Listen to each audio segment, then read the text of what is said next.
Hubo un hombre extraordinario en la Biblia, de él vamos a hablar. Pero en la primera etapa se habla poco de la niñez de este hombre. Yo no les voy a decir inmediatamente de quién se trata. Quisiera leerles al menos 2 párrafos de lo que dice el libro Patriarca y Profetas. Ok, descarta el Nuevo Testamento entonces. Se dice poco de este niño, pero era un niño el cual tenía muchos hermanos varones. Es más, él era el menor. Qué fácil la pista. ¿Quién? Y fíjense que en la antigüedad, el hermano mayor, también llamado, ¿cómo se llamaban? El título, primogénito, dentro de la familia y de la sociedad que componían las familias, las tribus, las ciudades, cumplían un papel muy importante, los primogénitos. Y aparentemente a los hermanos menores se les daban las tareas más insignificantes, como por ejemplo cuidar el ganado, cuidar los rediles, alimentar, sacar y cuidar. No es simplemente esa imagen poética, hermosa de estar en una pradera mirando los animales, porque cuidar un animal, niños, los niños que quieran tener un animal, una mascota, significa ¿qué cosa también? Limpiarlos, si se hacen. Yo recuerdo cuando niño quería tener un animalito, un perrito, lo que no me habían contado que también había que limpiarlos o limpiar las cosas que ellos hacen. Y este personaje, al ser hermano menor, estaba a cargo de estas tareas. Pero hay algo interesante, que Dios lo había elegido. Dios lo había elegido desde pequeñito. Y no porque Dios te haya elegido desde pequeñito significa que las mejores o más codiciadas tareas son las que a ti te van a tocar. Porque Dios nos puede hacer grandes aún haciendo cosas pequeñas. Y fíjense lo que este personaje hacía. En la contemplación de Dios y de sus obras, las facultades de la mente y del corazón de David se desarrollaban y fortalecían para la obra de su vida ulterior. Diariamente iba participando en una comunión más íntima con Dios. ¿Dónde estaba? En el campo. ¿Qué hacía? Cuidaba el rebaño. Tareas que los hermanos mayores no hacían. Los hermanos mayores estaban en la academia de guerra de Israel. Eso sí que era importante, la gente decía. Y llegaban más altos, más musculosos, llegaban con el entrenamiento, cómo blandir una espada, cómo tomar un escudo, cómo hacer lanzamiento de flecha, de lanza. Y todo niño jovencito aspiraba a ser un guerrero de Israel, pero al menor le tocaban las tareas que tal vez ningún niño soñaba. Pero esta fue la oportunidad para que su mente penetraba constantemente en nuevas profundidades en busca de temas que le inspirasen cantos y arrancasen música de su arpa. La rica melodía de su voz, difundida a los 4 vientos, repercutía en las colinas como si fuera en respuesta a los cantos de regocijo de los ángeles en el cielo. ¡Wow! ¡Qué hermoso, hermano! Yo me imagino a los niños cuando de repente están entre medio de los cerros y gritan ¡Eco! No, David, ¿qué hacía? Cantaba, pero no cantaba la canción de moda. Su Spotify, su playlist, ¿cuál era?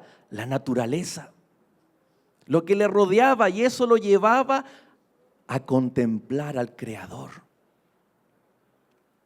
Y dice Ellen White que su canto era como si fuera en respuesta a los cantos de regocijo de los santos ángeles. Hermanos, ¿cómo es posible que un jovencito, un adolescente, tal vez sin que él estuviera 100% consciente, se conectara con el cielo?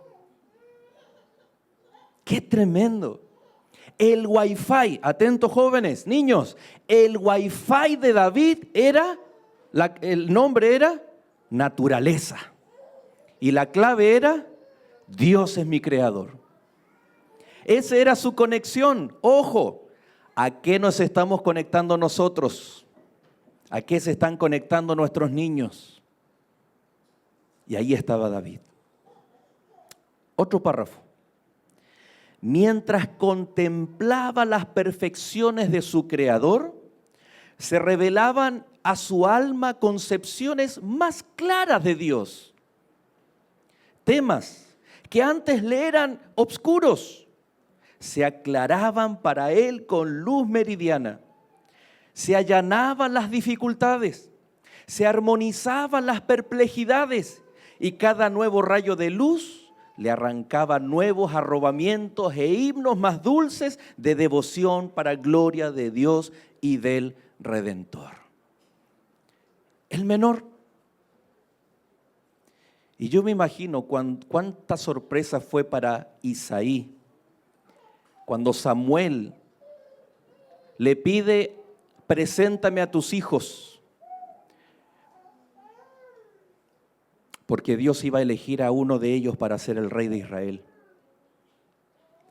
¿Se ha puesto a pensar usted por qué Isaí y su esposa no llamaron a David si era parte de los hijos? ¿Por qué no lo llaman? Porque era el menor. Porque los otros tenían las mejores notas, los mejores grados en la academia militar. Y ahí llega Eliab, grande, musculoso. Y ahí Dios le dice a Samuel esta tremenda frase que todos nosotros recordamos. ¿Qué le dice? No mire su parecer. Y Ellen White dice que a Samuel le hizo sentido al ver a Eliab porque tenía el mismo porte que ¿quién? Que Saúl, que ya se había dicho de él que era el más alto y destacaba por sobre todos los varones del pueblo de Israel. Y Dios le dice a Samuel: no mires lo que mira el hombre, no mires su parecer, porque Dios Jehová mira el corazón. Y ellos se sorprenden cuando el aceite del ungimiento de la elección divina recae sobre el menor. Cuando nosotros miramos a los niños, a nuestros niños, Dios mira el potencial que tiene tu hijo. Pero ese potencial tiene que ser que el niño vea a Dios. Como David logró la paz en el reino, pero no una paz rápida, instantánea o fácil. Ir a la guerra no era fácil. Y permítanme invitarles al segundo libro de Samuel, el capítulo 10.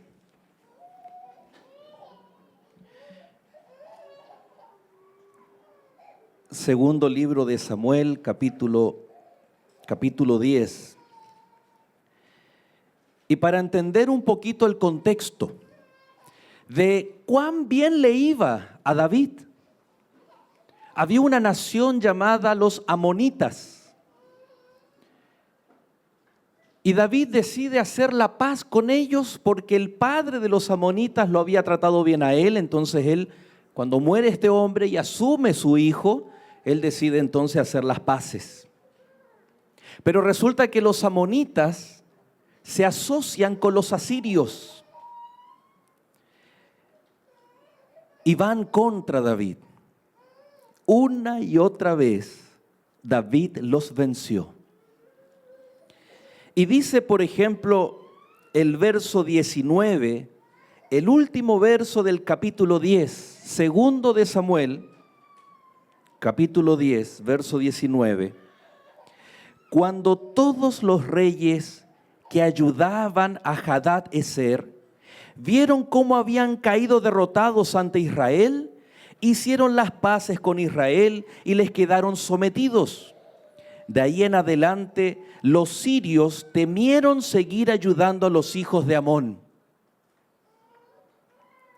Mire el contexto, dice, todos los reyes se dieron cuenta que ninguna confabulación, ninguna sociedad podía derrotar a David. Y entonces decidieron someterse a David. Hermanos, él no solamente era el rey ungido de Dios, no solamente era la figura, el tipo que anunciaba el trono de Jesús. El Mesías está vinculado con David. El Mesías está vinculado con el trono de David.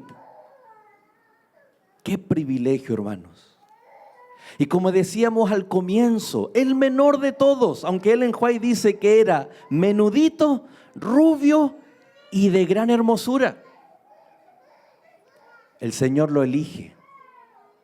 Y él comienza a cultivar su comunión con Dios a través de la naturaleza. Él comienza a entender su propósito desde pequeño. Podríamos estar todo el día hablando de las maravillas del hombre elegido por Dios, del rey David. Pero mira el detalle que el capítulo 11 dice: aconteció al año siguiente, había pasado un año en que estos reyes enemigos estaban sometidos. Nadie se atrevía a ir en contra de David.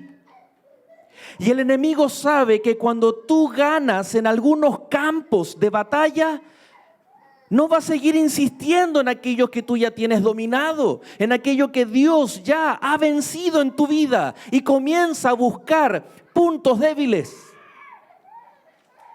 Y el enemigo comienza a buscar elementos para destruirte. En el capítulo 10, el enemigo de Dios, Satanás, en la historia de David, está usando a los amonitas, a los sirios y a todos esos reyes. Pero David, como otras muchas veces anteriormente, sale victorioso. Se refuerza su confianza en Dios, se refuerza su valentía como rey. Pero el capítulo 11 dice entonces que al año siguiente, en el tiempo que salen los reyes a la guerra, que David envió a Joab, su general, junto a sus siervos y a todo Israel, y ellos derrotaron a los amonitas. De nuevo, alguien podría decir, y sitiaron a Rabá, mientras David se quedó en Jerusalén. ¿Por qué David se queda en Jerusalén? Alguien podría decir, de acuerdo al contexto, porque los amonitas ya no son un tema para David, porque una tras otra vez los había derrotado. ¿Cómo decimos nosotros? Pan comido. ¿Y en inglés? Easy peasy. Amonitas, fácil, me quedo. Hermanos, la Biblia no nos deja detalles. Pero permítanme, por favor, ya que vamos a hablar de una semana especial de salud mental. Cuando alguien tiene que hacer algo, cumplir un deber, pero no tiene ganas, no se quiere afeitar, y cuando mira la ducha, el baño es como el peor enemigo. Son elementos de alerta cuando alguien tiene que ir pero no tiene ganas de ir. Y el sol está lindo, mi amor, vamos al parque con los niños. No quiero ir. Papá, vamos a jugar fútbol, vamos aquí, aunque sea al patio. Ay, no quiero, estoy ocupado. No sabemos por qué David se queda en Jerusalén cuando él debería haber estado. Pero créanme, que no necesita ser un rey, tenerlo todo, para tener algún tipo de problema, como depresión, como falta de ganas de hacer cosas, falta de motivación. ¿Saben por qué? Porque nosotros tenemos una cosa en común con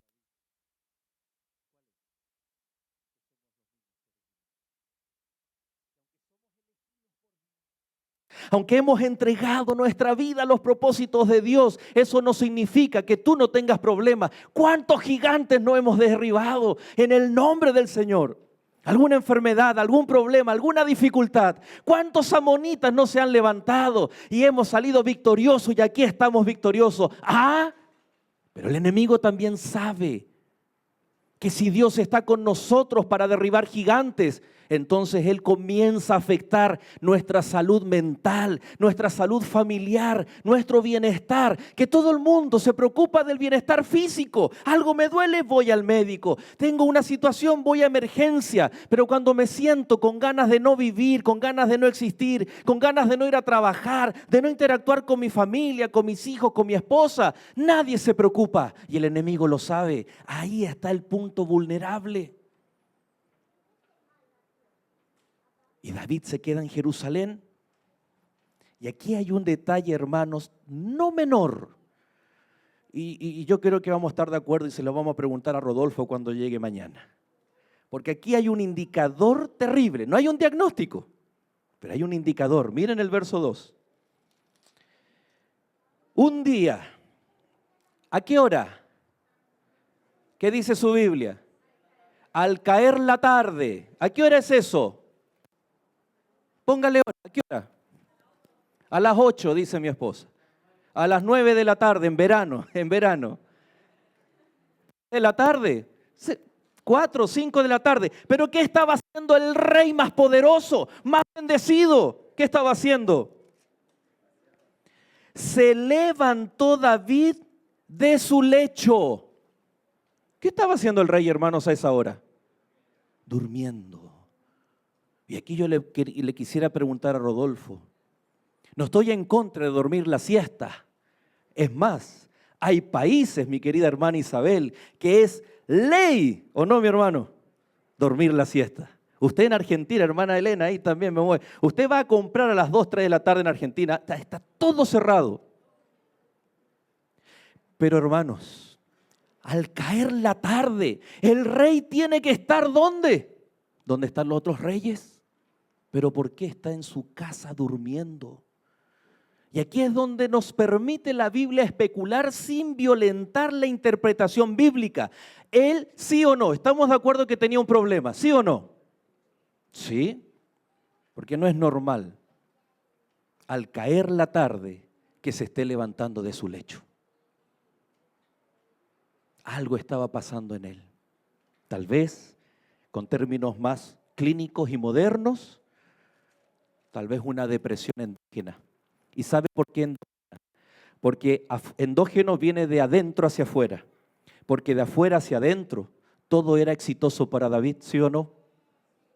Pero aún así, aunque le iba bien, aunque ganaba bien en Canadá, aunque estaba bien en Canadá, aunque Dios había abierto las puertas cuando nadie le estaba abriendo, algo había en su interior.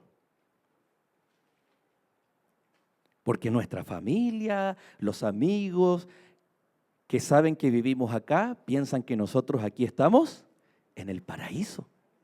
¿Y es así o no, hermano? Pero también se sufre de aquí del corazón.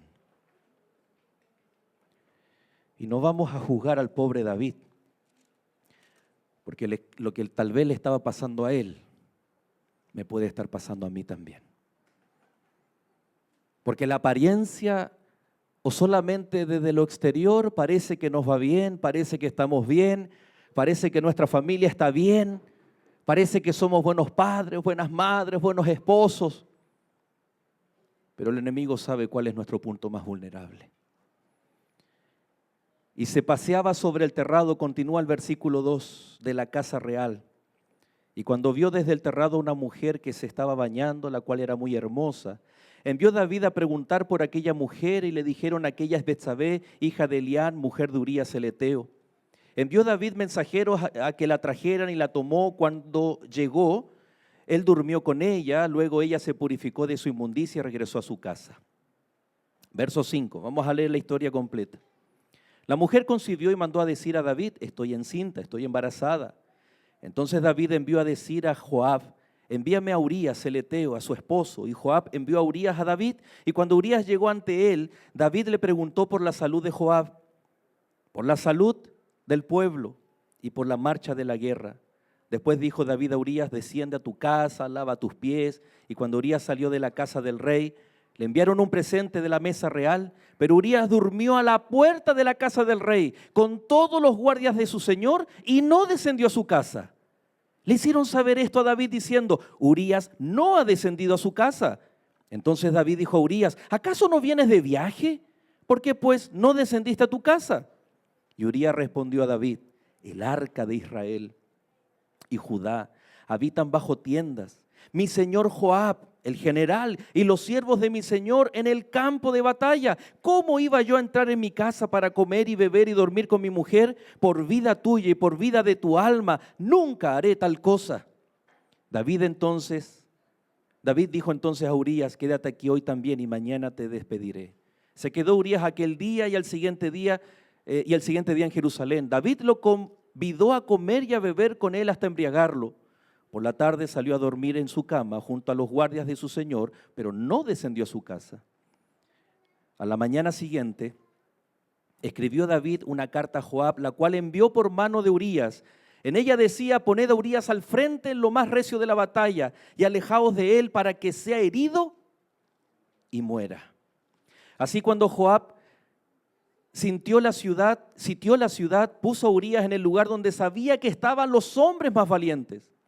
Salieron los de la ciudad y pelearon contra Joab, cayeron algunos del ejército de los siervos de David y murió también Urías el heteo.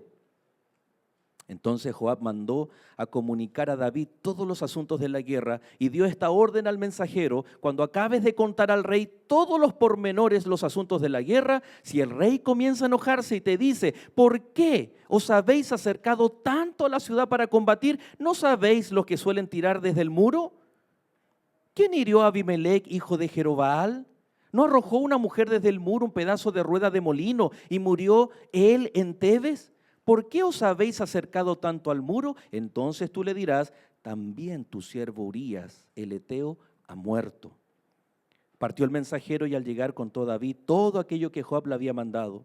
Y dijo el mensajero a David, pudieron más que nosotros los hombres que salieron del campo. Hermanos, ¿recuerdan quiénes eran? Los amonitas. Recuerdan que habían estado sometidos. Recuerdan que David ya los había derrotado. Pero mira el versículo 23. Pudieron más que nosotros los hombres que salieron al campo en contra nuestra. Bien que les hicimos retroceder hasta la entrada de la puerta, pero los flecheros tiraron contra tus siervos desde el muro y murieron algunos de los siervos del rey y también murió tu siervo Urías el heteo. Y David respondió al mensajero, así dirás a Joab, no tengas pesar por esto, porque la espada consume. Ora a uno, ora a otro, refuerza tu ataque contra la ciudad hasta que la rindas y tú aliéntate. Al oír la mujer de Urías que su marido Urías había muerto, hizo duelo por él, pero pasado el luto, envió David por ella, la trajo a su casa y la hizo su mujer. Ella le dio a luz un hijo, pero esto que David había hecho fue desagradable ante los ojos de Jehová. Esta historia, hermanos, es la historia de aquel niño menor de sus hermanos, aquel que había contemplado a Dios a través de la naturaleza, aquel que hacía de su instrumento rústico las más bellas armonías para honra y gloria de su Creador, aquel que había sido elegido, ungido, proclamado como rey. No había ejército que se le pusiera por delante sin con la ayuda de Dios destruirlos. El enemigo encontró su punto débil, provocado por un descuido que se denota porque el rey está durmiendo durante la tarde y no está en el lugar donde él debiera estar. Ahí había un problema y el enemigo lo aprovecha y tienta a David. Ellen White menciona, hermanos, que David actuó por impulso. Pero después, él comienza, cuando se entera de que la mujer está embarazada, ya no actúa por impulso, sino ahora premeditadamente, para encubrir su pecado, manda llamar al esposo para que aquí no ha pasado nada y tratar de esconder lo que él había hecho. ¿Cómo así uno llega a pensar humanamente? Aquel que se sentaba en una roca, que con una mirada veía los corderitos y con la otra veía la vastedad del universo, y logró decir que los cielos cuentan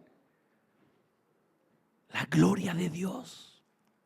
Que cuando miraba el firmamento no tenía otro pensamiento, otra conexión que con Dios Todopoderoso Creador.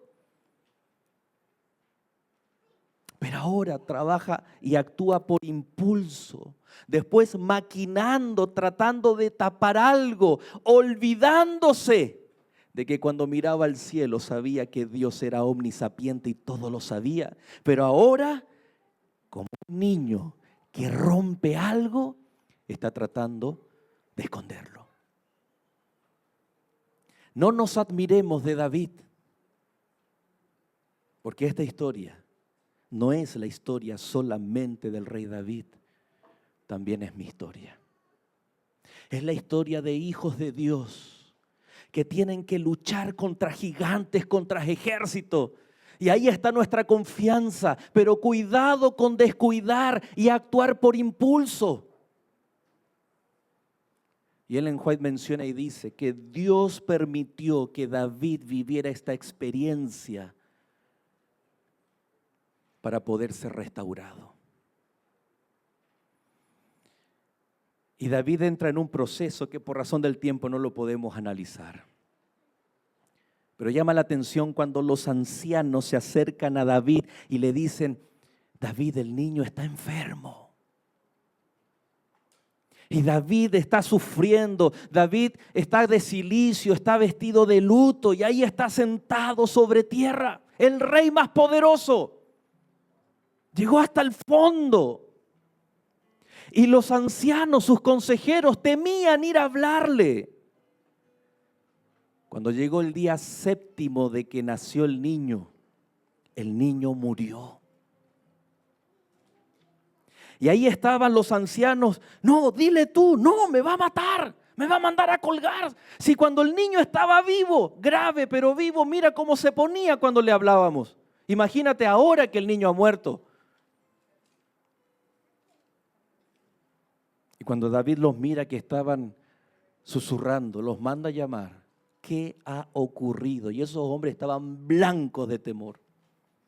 Y le contaron la noticia de que el niño, el hijo de Betsabé, había muerto. Y yo me imagino esos hombres que estaban haciendo así, esperando los látigos, la horca y todos los castigos. Y cuando de pronto ven que David se levanta, se sacude su ceniza, la tierra que significa el luto. Y David se levanta. ¿Qué estaba pasando, hermanos, en la vida de David? Aceptar las consecuencias, ver que hay daño colateral de nuestras propias acciones, que no solamente sufres tú, puede sufrir tu esposa, puede sufrir tu esposo, pueden sufrir tus hijos. David entra en toda una dinámica de entender que nuestros actos, cuando los hacemos por impulso, David conocía toda la ley de Dios, todos los principios, pero su punto débil, tal vez su situación mental, su salud mental, su problema afectivo, la tentación. Él creía tener el control de todo, de los amonitas, de todas las situaciones. Y no hay peor forma de enfrentar la tentación creyendo que tú y yo tenemos el control de todo. Porque cuando eso pasa es porque estamos sueltos de la mano de Dios. Es porque solamente nos confiamos en que Dios me ayudó a derribar al gigante, pero no estoy consciente de que con lo mínimo el enemigo me puede destruir. Queridos, cuida de tu salud, del corazón, de aquí. Cuida de tu esposa, de tu esposo, de tus hijos, de tus relacionamientos familiares. Porque el enemigo ya sabe que si él trae un gigante, Dios está con nosotros y ese gigante cae. Él no va a traer un gigante. Él va a traer lo que tú ves cuando nadie te ve en tu celular. Porque la pornografía, por ejemplo, que puede destruir un matrimonio, va a entrar tan sutil como la mirada que desde el balcón David le dio a Betsabé. El engaño, la infidelidad no viene como un gigante, porque cualquiera se armaría de valor y le pediría a Dios, pero va a venir sutil. Cuando todo el mundo tal vez piense y te diga, ay, no seas exagerado, eso no importa. Todo el mundo lo hace. Cuidado, cuida tu vida, cuida tu matrimonio, cuida tu familia, cuida a tus hijos. David tuvo que caer a lo más profundo y él le llama en los salmos como un lodo cenagoso, un pozo profundo que nada ni nadie lo podía sacar, excepto cuando él dice, pero tú, Señor, me tomaste y pusiste mis pies sobre roca. Y vayan conmigo al Salmo 51, porque David lo escribe cuando se levanta, cuando él reconoce su falta, su pecado, su error. Pero cuando él entiende que Dios no lo estaba desechando, cuando él entiende que Dios es un Dios de oportunidades. Y vamos a leer junto este salmo, que es cuando David se da cuenta, tal vez de su enfermedad mental, angustia, depresión, crisis de pánico, miedo, no lo sé, no lo sabemos, pero lo tiraba a la cama a media tarde. Y el Salmo 51, hermanos, él le dice, ten piedad de mí, oh Dios, conforme a tu misericordia. Conforme a la multitud de tus piedades, borra mis rebeliones. Lávame más y más de mi maldad y límpiame de mi pecado. ¿Cómo se sentía David? Él estaba consciente.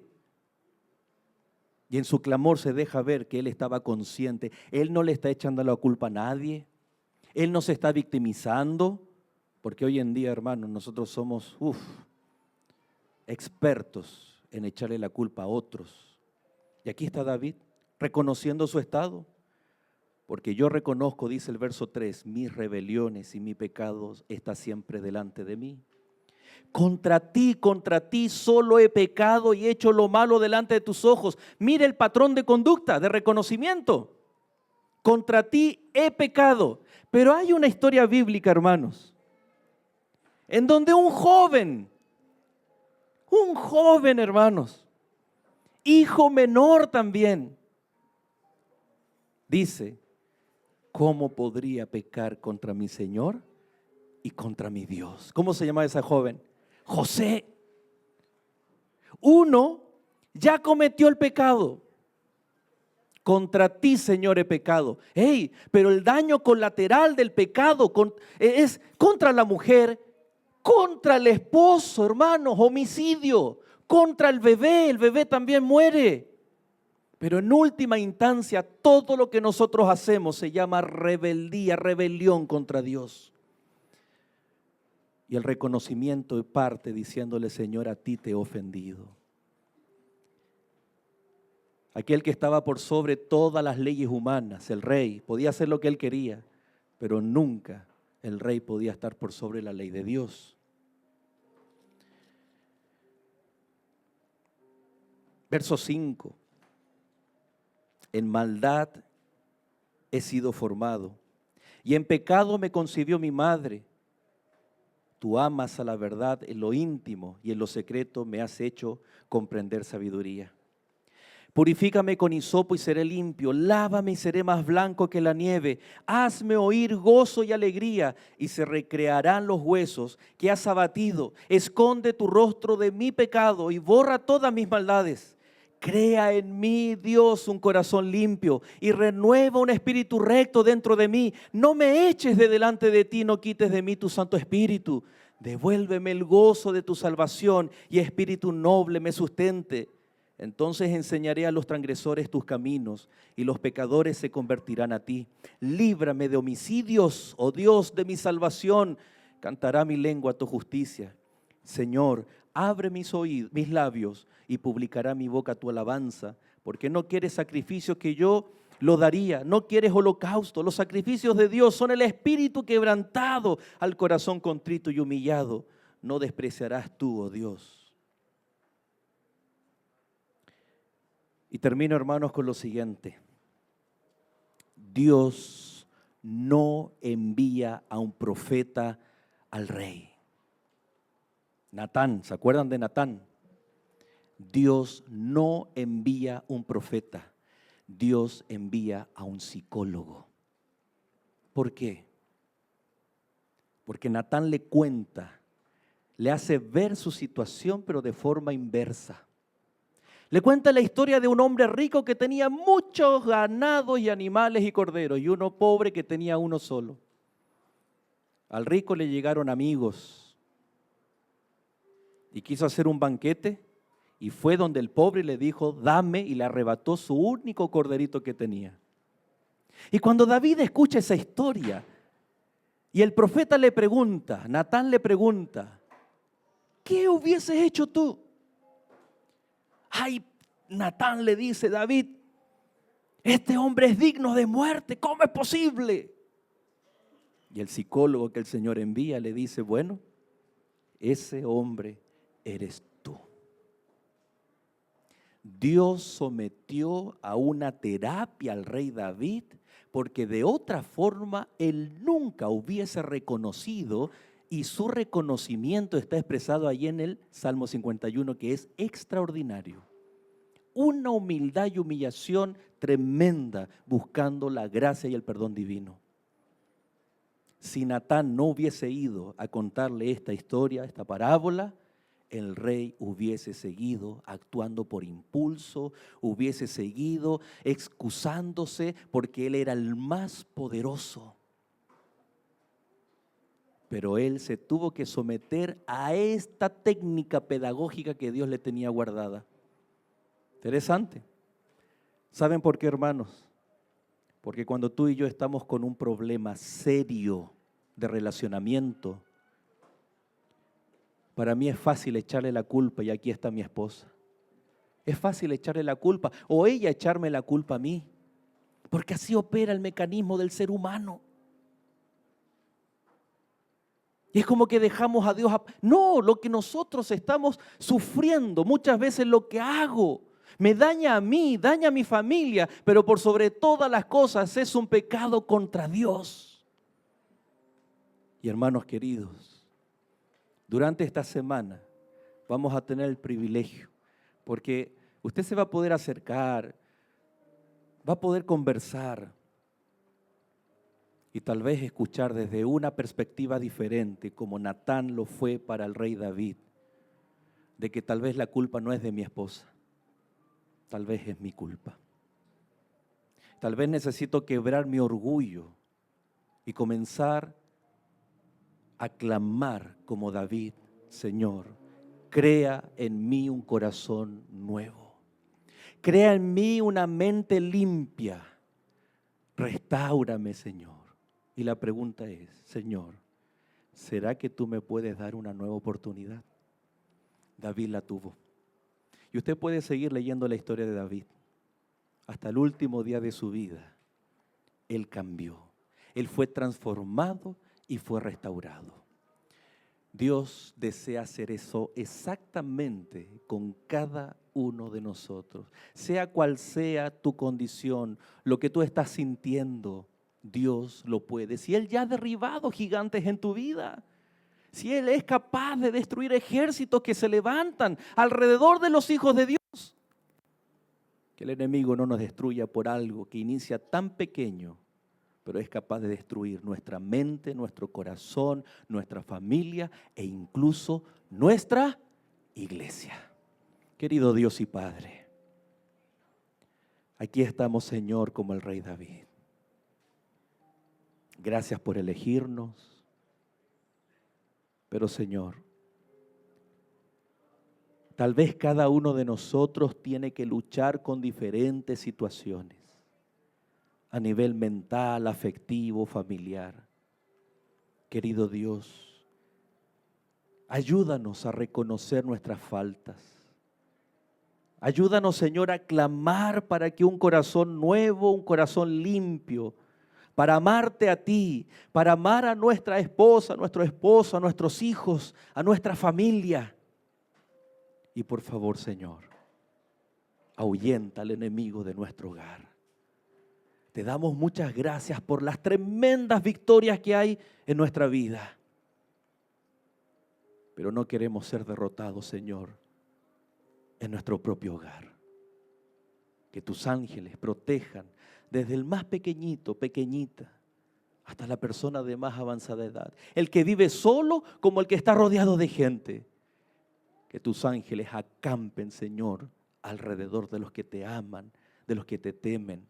Y como David, de los que reconocen, Señor, la necesidad de una nueva oportunidad. Que esta semana que vamos a tener sea la respuesta a esta oración y que nosotros, Señor, podamos ser restaurados por ti. Gracias te damos y oramos en el nombre de Jesús. Amén, Señor.